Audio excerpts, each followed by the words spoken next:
2029 ఎన్నికలు లేదా 2028లో జమిలీ ఎన్నికలు.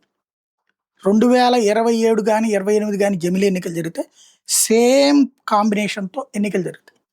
అంటే జనసేన, తెలుగుదేశం, బీజేపీ మేము ఇప్పుడు చేపట్టిన పనులు పూర్తి కావాలంటే మా వల్లనే సాధ్యం, మాకు అధికారాన్ని ఇవ్వండి అని చెప్పి వెళ్తాయి. అదే సందర్భంలో వైసీపీ ఒంటరిగా పోరాటం చేద్ది, కాంగ్రెస్, కమ్యూనిస్టులు అట్లాగే ఉంటారు. లేదు భవిష్యత్తు గనక ఇదే దూకుడు కొనసాగిస్తే, అంటే ఇప్పుడున్న వేధింపుల దూకుడు కొనసాగిస్తే వైసీపీ రేపొద్దున కమ్యూనిస్టులతో పొత్తు పెట్టుకుని ముందుకెళ్ళినా ఆశ్చర్యపోనక్కర్లేదు. అట్ ద సేమ్ టైం లేదంటే ఇప్పుడున్న ప్రభుత్వ వ్యతిరేకత ఆరంభమైంది. పేదలలో ప్రభుత్వ వ్యతిరేకత ఎక్కువగానే ఉంది. మధ్యతరగతిలో కోపం వచ్చినా జగన్ అనేటటువంటి వ్యక్తిని బూచిగా చూపెడుతున్నారు కాబట్టి ప్రస్తుతానికి కూటమి వైపే ఉన్నారు. అలాగని కూటమి మీద అపారమైన ప్రేమతోనూ లేరు.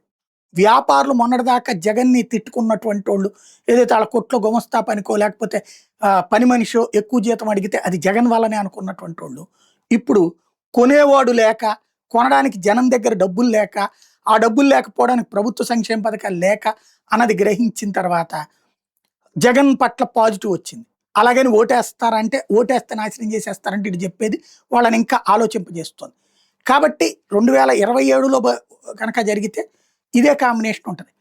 28లో జరిగితే ఈలోపు కాపు సామాజిక వర్గాన్ని ఇబ్బంది పెట్టకుండా పవన్ కళ్యాణ్కి సంబంధించినటువంటి ఫ్యాన్స్కి వాళ్ళకు కూడా సరైన పదవులు ఇచ్చుకుని సాగిస్తే పోర్లేదు. లేదంటే పవన్ కళ్యాణ్, బీజేపీ కలిసి ఒక జట్టు గట్టి, తెలుగుదేశం మరొక జట్టు గట్టి, అంటే ఒకవేళ కనుక ప్రభుత్వ వ్యతిరేకత పెరిగితే ట్రయాంగులర్ ఫైట్కి ముందుకెళ్తారు. అప్పుడు తెలుగుదేశం ఒకవైపు, జనసేన, బీజేపీ ఒకవైపు, వైఎస్ఆర్ కాంగ్రెస్ పార్టీ ఒకవైపు పోటీ చేస్తే ప్రజల్లో కన్ఫ్యూజన్ వచ్చి ఎవరి ఓట్లు వాళ్ళకి, ఎవరి కులపు ఓట్లు వాళ్ళకి అట్లా పడితే అప్పుడు తెలుగుదేశానికి జనసేన మద్దతు, వీళ్ళిద్దరిలో ఎవరికి ఎక్కువ సీట్లు వస్తే వాళ్ళకి రెండో వాళ్ళ మద్దతు ఇచ్చి అధికారంలోకి రావడం అన్నటువంటి ఫార్ములా కూడా తీసుకుని వస్తారు. కాబట్టి అసలు ఏం జరుగుతుంది అన్నటువంటిది రాబోయే రోజుల్లో తేలాల్సి ఉంది.